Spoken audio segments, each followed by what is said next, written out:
Welcome all students to our YouTube channel Vivekananda Coaching Classes. Now we are studying third topic of our syllabus 9th standard semi-English medium. So we are discussing about conductors and insulators. In previous lectures we have explained lots of concepts, but now we are learning page number 37 of our course book. So let's start our today's lecture with conductors and insulators. तर विद्यार्थी मित्रांनो, आज आपण conductors आणि insulator हा भाग पाहतोय. तर कंडक्टर्स म्हणजेच काय, तर जे इलेक्ट्रिसिटीला इझिली कंडक्ट करू शकतात त्यांना कंडक्टर्स म्हणतो आपण. बघा, जर हे आपण कन्सेप्च्युअल पाहायचं झालं तर पहा, ज्यांचा रेजिस्टन्स हाय आहे, ज्यांचा रेजिस्टन्स हाय आहे त्यांचा जो काही करंट आहे तो लो असणार. बघा, ज्यांचा रेजिस्टन्स लो आहे त्यांचा करंट जो आहे तो हाय असणार. म्हणजेच कंडक्टर्स कोण असणार आहे? कंडक्टर.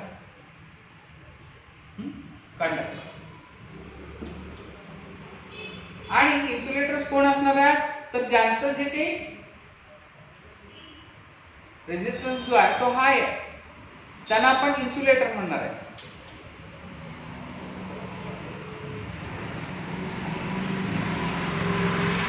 इन्सुलेटर का?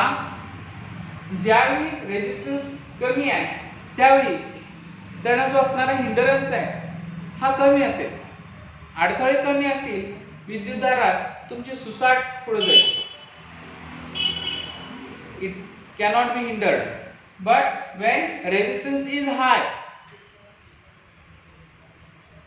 it is like speed breakers, meter by meter. You cannot increase, accelerate your speed. Here also, when resistance is high, current flowing through conductor is less, and those are insulators. Those are insulators. Okay. So next पुढचं बघू. तर यांच्या काही आपल्याला व्याख्या दिलेल्या आहेत. तर त्या व्याख्या तुम्ही अभ्यासायच्या. त्या पाठ करून ठेवायच्या. महत्त्वाच्या. We have learned about the resistance to an electric current. We can divide substances into conductors and insulators, bad conductor, good conductor, etc. Then कंडक्टरची आपल्याला डेफिनेशन दिलेली आहे. Those substances which have very low resistance are called conductors. Current can flow easily through such materials. तर current जो आहे तो easily अशा materials मधून पास होऊ शकतो. Those substances which have extremely high resistance and through which current cannot flow are called insulators. आणि यालाच आपण काय म्हणतो? इन्सुलेटर्स म्हणतो. त्यानंतर तुम्हाला काही प्रश्न विचारले आहेत. Why are some substances conductor while others are insulators? We studied the concept of free electrons. Metals have free electrons, that is why they can conduct electricity. But non-metals do not have free electrons. Hence they are bad conductor insulators. Why can our body conduct electricity? Our body is also a conductor because our body made up of 70% of water, and water is good conductor of electricity. That is why our body conduct electricity. That is why we get severe shocks. Okay. तर त्यानंतर आपल्याला experimental proof of ohm's law पाहायचा आहे. तर यासाठी तुम्हाला एक diagram दिलेली आहे. त्या डायग्राम मध्ये तुम्हाला एक नायक्रॉमची जी काही वायर आहे ही रेजिस्टर म्हणून वापरायची आहे. देन तुम्ही काय करायचं, एक एक एक एक सेल वाढवत न्यायचा आहे आणि पोटेन्शियल डिफरन्स किती आहे आणि त्यामुळं तुमचा जो काही करंट आहे हा किती प्रोड्यूस होईल आणि ज्याच्यामुळं तुमचा जे काही रेजिस्टन्स आहे हा ओहम मध्ये किती असेल हे काढायचं आहे. मग नंबर ऑफ सेल्स, करंट किती त्यामुळे प्रोड्यूस होईल, त्यानंतर पोटेन्शियल डिफरन्स व्होल्टेज किती होतं आणि त्यानंतर I upon V upon I हे तुम्हाला काढायचं आहे, म्हणजे रेजिस्टन्स काढायचा आहे. ठीक आहे. तर इथं तुम्हाला मी डायग्राम दाखवतोय त्याप्रमाणे तुम्हाला काय करायची, मांडणी करून घ्यायची आहे. बघा इथं आपल्याला काय दिसत आहे, तर हे नायक्रॉमचं रेजिस्टन्स आहे. त्याच्या आधी आपल्याला व्होल्टमीटर ॲमीटर लावलेला दिसतोय. व्होल्टमीटर नायक्रॉमच्या वायरच्या खाली लावलाय. त्यानंतर ह्या सेल्स आहेत बघा, 4 सेल्स आहेत. आपण काल डिस्कस केलं की इलेक्ट्रिकल सिम्बॉल्स जे आहेत ते डिस्कस करताना कशा प्रकारे इलेक्ट्रिकल सिम्बॉल्स ड्रॉ करायचे हे आपण पाहिलेलं आहे. त्यानंतर आपल्याला पुढच्या भागाकडे जायचं आहे. तर या व्हॅल्यूज तुम्ही नंतर पुट करा. आता आपल्याला काय करायचं आहे, पुढचा भाग सॉल्व्ड एक्झाम्पल्स पाहिजे आहेत आणि based on ohm's law and resistivity. Ohm's law and resistivity आपल्याला पाहायचे आहे. मी आता पुस्तकात तुम्हाला छापून दिलेली गणितं आहेत, तुम्हाला प्रश्न पण छापून दिले, त्यामुळे मी बोर्डवर काही लिहित नाही आहे, फक्त आपण गिवन थिंग्स वगैरे लिहू. ठीक आहे. तर पहिलं गणित मी वाचतोय, तुम्ही पुस्तकात लक्ष द्या. The resistance of the filament in light bulb is 1000 ohm. If the bulb is fed by a current from a source of potential difference 230 volt, how much current will flow through it? तर आपल्याकडे जर 1000 ohm इतका resistance असेल आणि 230 volt इतकं काय असेल potential difference असेल, तर आपल्याला करंट किती आहे हे काढायचं. म्हणजे आपल्याला आर दिलाय, व्ही दिलाय, आय काढायचं. मग आपण गिवन थिंग्स लिहून घेऊ. गिवन लिहून घेऊ.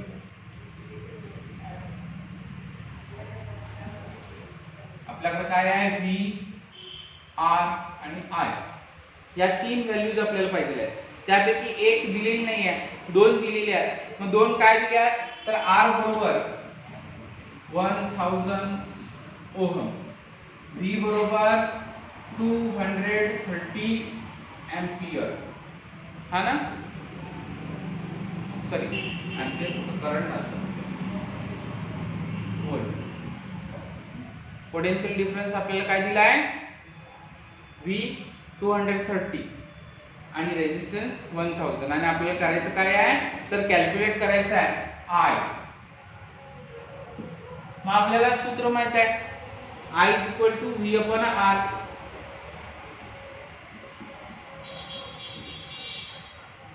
मग सूत्रात किती घालूया, V किती आपला 230, R किती आहे 1000. सो 0 आणि 0 कॅन्सल होईल. आता 100 ने 23 ला भागायचं आहे. मग त्या हिशोबाने बघा 0.23 असं आपलं उत्तर येईल. का, कारण 0 कॅन्सल करायचं असेल तर वरती पॉइंट वाढवतो आपण. मग 1 आणि 2 दोन घरानंतर पॉइंट वाढवल्याने 0.23 एम्पियर इतकं काय आपल्याला करंट इथं मिळेल. बल्बच्या फिलामेंट मधून म्हणजे टंगस्टन मधून किती एम्पियर करंट वाहेल, 0.23 एम्पियर. ठीक आहे. सो नेक्स्ट एक्झाम्पल पाहू आपण. तर नेक्स्ट एक्झाम्पल काय आहे, तर पहा,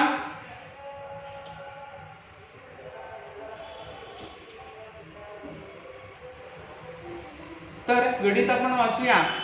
the length of a conducting wire is 50 centimetre and its radius is 0.5 mm. If its resistance is 30 ohm, what is the resistivity of its material.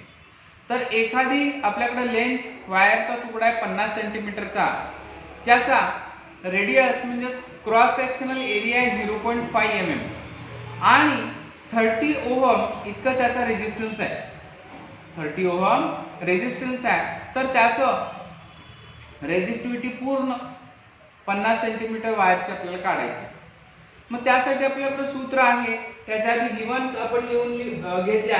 L बरोबर 50 centimetre, पण आपल्याला लागतात सगळे आकडे मीटर मध्ये.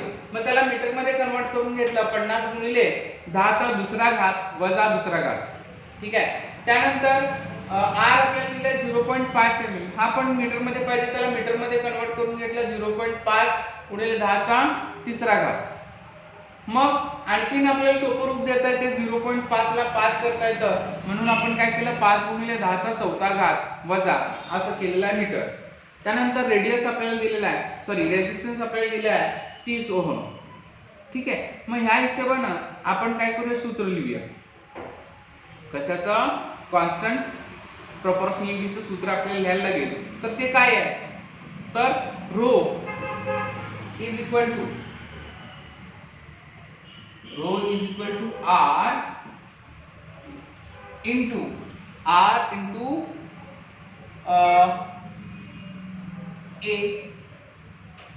upon L. मग आपल्याकडं A जो आहे तो काय आहे, पाय आर स्क्वेअर. A जो आहे तो पाय आर स्क्वेअर आहे, म्हणजेच A च्या जागी काय लागणार आपल्याला, पाय आर स्क्वेअर अपॉन L. ठीक आहे. हे सूत्र आपलं तयार झालं. R आपल्याला दिलाय, R स्क्वेअर दिलाय, R दिलाय आपल्याला, स्क्वेअर करता येईल त्याचा. ठीक आहे. मग आता अंक घालून घेऊ. R आपला 30 आहे, पायची व्हॅल्यू आपल्याला माहिती आहे किती आहे, 3.14. किती आहे ती, 3.14. मग 3.14 आता त्याचा वर्ग नाही आहे, R वर्ग आहे. त्यामुळे याला कंसात टाकून चालणार नाही. पाय R वर्ग. मग आता R आपला किती आहे, 5 गुणिले 10 चा वजा चौथा घात त्याचा वर्ग छेद. आता L किती आहे आपला, 50 गुणिले 10 चा वजा दुसरा घात. हे अंक आपल्याकडे आहे. ठीक आहे. आता आपल्याला कॅन्सल जेवढं करता येईल तेवढं करूया. 10 चा दुसरा घात आणि यातलं आता दोन इथं आधी पहिला सोपं रूप देऊन घेऊ. ठीक आहे. सो इकडे मी सोपं रूप देऊन घेतोय, दिसतंय का तुम्हाला, दिसतंय. ठीक आहे. तर 30 आहे तसंच राहील, गुणिले 3.14 पण आहे तसंच राहील. कंसातलं आता निघून जाईल. आता ह्या 5 चा वर्ग 25 होईल, गुणिले घाताचा घात घातांचा गुणाकार असं होतं, त्यामुळं हे वजा 8 होईल. छेद काय झालाय, 50 गुणिले 10 चा वजा दुसरा घात. ठीक आहे. आता वजा 2 घात वजा 8 घात कॅन्सल होऊन जाईल. वजा 2 घात वजा 8 घात कॅन्सल होऊन जाईल. आता काय होईल पहा, शिल्लक काय राहिलाय, आता तुमच्या 25 ला 50 ना भाग जातोय, म्हणजे तो घालून घेऊया. 25 एके 25, 25 दुनी 50, परत 2 जात आहे, 2 एके 2, 2 30. म्हणजे काय शिल्लक राहिले बघा का, हे 2 पण निघून जातील, हे 2 गेले, 6 राहिले. शिल्लक काय आलं, वजा 6. आता छेदात काही शिल्लक नाही, शिल्लक काय आहे, 15 गुणिले 3.14 गुणिले 10 चा सहावा घात. म्हणजे ज्यावेळी तुम्ही 15 गुणिले 3.14 करता त्यावेळी उत्तर येत आहे, बघा उत्तर येत आहे 47.1 गुणिले 10 चा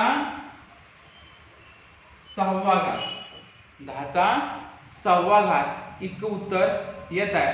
आता आपल्याला याचा पॉइंट काय करायचं, 4 कडे सरकवायचा आहे. त्यामुळे काय करतो आपण, इथला एक पॉइंट काढतो, म्हणजे 4.7 गुणिले 10 चा वजा 5वा घात इतकं काय आलं तुमचं उत्तर ओहम मीटर.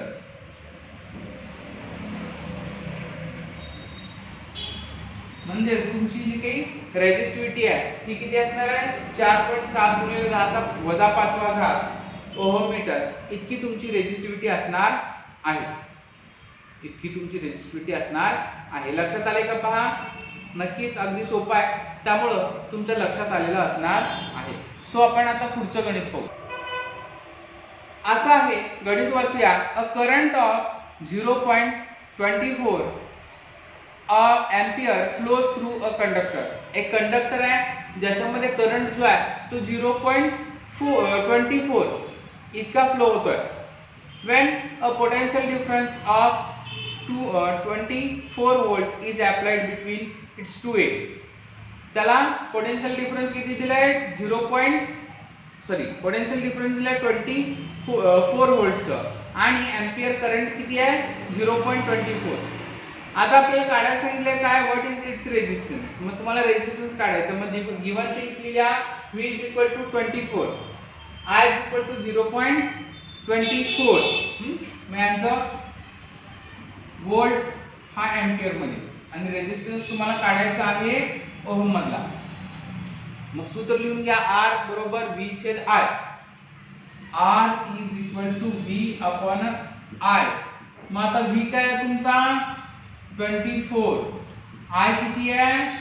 0.24. आता दोन घरानंतर आपल्याला पॉइंट आहे. मग आपल्याला हा पॉइंट काढायचा असेल तर काय होणार? दोन घरं शून्य वरती वाढवायला लागेल, खाली मग 24 होईल. मग 24 एके 24, 24 एके 24, म्हणजे उत्तर आलं तुमचं 100 ओहम. उत्तर किती आलं तुमचं? 100 ओहम. अशा पद्धतीनं अगदी सोपं गणित आपण सोडवलेलं आहे. अगदी सोपं गणित सोडवलं आहे. आता त्यानंतर चौथं एक्झाम्पल आपल्याला पाहायचं आहे. पुढचं एक्झाम्पल चौथं पाहायचं आहे. तर आता पाहूया चौथं एक्झाम्पल.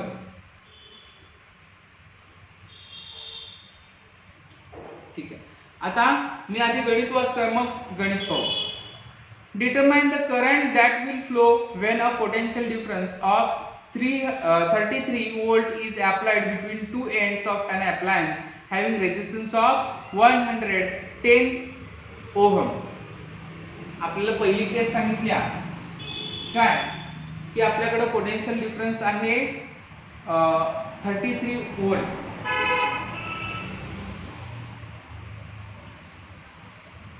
पोटेन्शियल डिफरन्स किती आहे? 33 वोल्ट आणि आपल्याला रेजिस्टन्स दिलाय R जो आहे 110 वोल्ट. Sorry ohm. 110 ओहम हा तुमचा रेजिस्टन्स आहे. 33 वोल्ट हे तुमचं काय आहे? पोटेन्शियल डिफरन्स आहे. मग आपल्याला काय करायचं आहे? इफ द सेम करंट, आता करंट कुठे दिलाय? सेम करंट काढायला पाहिजे, म्हणजे इथं I काढायला पाहिजे जो नाही आहे. ही पहिली केस आहे. मग सेम करंट म्हणजे इथलाच I इथे येणार आहे. सेम करंट म्हणजे I इथे येणार आहे. If the same current is flow through an appliance having resistance of 500 ohm. मग इथं रेजिस्टन्स किती दिला आहे? 500 ओहम. मग how much potential difference should be applied across its two ends. मग यांच्या अक्रॉस किती पोटेन्शियल डिफरन्स V काढायचा आहे? बघा, इथं I काढायचं, इथं V काढायचं, म्हणजे पोटेन्शियल डिफरन्स इथं किती कॅरी करायला लागणार हे आपल्याला सांगितलेलं विचारलेलं आहे. ठीक आहे. So let's start with first case. आपण पहिल्या केस पासून सुरुवात करू. ही सेकंड केस नंतर सोडू, कारण आता I आपल्याकडे नाही जे इथून इथे येणार. ठीक आहे. मग आपल्याकडे सूत्र आहे I काढायचं सूत्र आहे आपल्याकडे, म्हणजे I is equal to V upon R. I is equal to V upon R. मग आपला V किती आहे? 33 व्होल्ट. आपण R किती आहे? 110 व्होल्ट. आता याचा भागाकार करा. यांचा भागाकार केल्यानंतर काय होईल पहा? शून्य जे आहे त्याचा आपण नंतर विचार करू. शून्य आहे त्याचा नंतर डायरेक्ट तुम्ही पॉइंट देऊन घ्या. एक शून्य आलं, 0 पॉइंट दिल्यामुळे काय झालं? एक शून्य त्याच्यावर आलं, म्हणजे 110 त्रिक 330. 110 त्रिक 330 म्हणजे 0.3 इतकं काय झालं तुमचा करंट आला. उत्तर काय आलं 0.3 एंपियर. आता तुम्हाला काय कॅल्क्युलेट करायचं आहे पोटेन्शियल डिफरन्स. मग त्यासाठी सूत्र आपल्याकडे आहे, त्यासाठी सूत्र आहे, या सूत्राला तुम्ही तिकडे कन्वर्ट करू शकता कारण तुम्हाला v काढायचं आहे ना. r ला पक्षांतरात आणू, r ला काय करू पक्षांतरात आणू. मग r ला पक्षांतरात आणल्यानंतर काय शिल्लक राहिले पहा, म्हणजे सॉरी v बरोबर r इकडे आल्यानंतर गुणाकारात जाईल म्हणजे i गुणिले r असं होईल. मग i आपल्याकडे आहे 0.3 आणि r आहे 500. ठीक आहे, डायरेक्ट आता शून्याचा न विचार करता पॉइंटचा न विचार करता डायरेक्ट गुणाकार करा. 500 त्रिक 1500. मग आता एक घरानंतर पॉइंट आहे म्हणजे एक घरानंतर पॉइंट दिला म्हणजे शून्य कॅन्सल झाला आहे. म्हणजे तुमचा पोटेन्शियल डिफरन्स हा किती आला 150 व्होल्ट. 150 व्होल्ट. फक्त लक्षात काय ठेवायचं असं दोन गणित एखादा लिहित तर कन्फ्यूज व्हायचं नाही, हळूहळू गणित वाचत त्याचा केस सोडवत जायचं, टेन्शन काही येत नाही. आता पाचवं गणित हे आपण पुढच्या व्हिडिओ लेक्चर मध्ये घेऊ आणि त्याच्या पुढचं सुद्धा.